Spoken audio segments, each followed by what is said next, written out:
I'm Phil Larimore, instructor with Box 1971, where we're changing the culture of the fire service, one fireman at a time.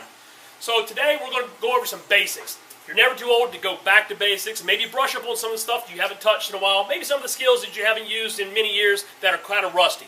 So today we're going to talk about some basic forcible entry techniques, specifically gapping, just making that initial purchase and gapping, which you'll find here today may be all you need to get in that door. And in fact, you'll see today that you might be able to use just the initial purchase gap to force that door by yourself.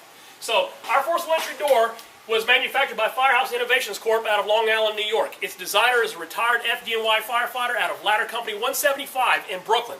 The tool that we're going to be using was manufactured by Firehooks Unlimited. It is the Pro Bar Maximus, something new on the market. If you'd like to make such a purchase of this outstanding tool, go to our friends at www.allhandsfire.com.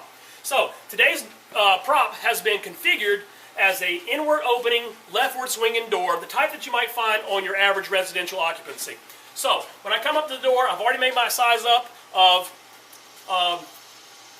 what type of door it is, what type of jamb, and what type of locking mechanisms that I'm going to encounter here. But before I do that, let's consider safety. Here at Box 1971, we always stress safety, safety, safety, safety.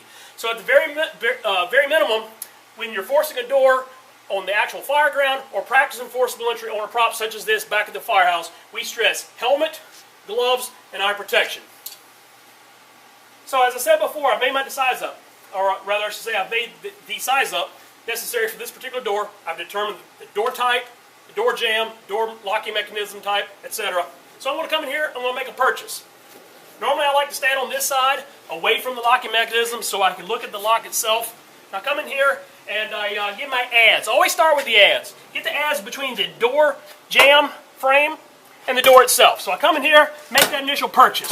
So, with many types of doors, particularly your steel inward opening doors on steel jambs like you might find on high-rise multiple dwellings, this particular throw may be all you need to force that door, meaning you're not going to need a second firefighter with a striking tool, nor will you have to use the fork of the tool necessarily. So I've got my purchase here. I'm going to go roughly 6 inches above or 6 inches below the locking mechanism. So here we go. I'm looking.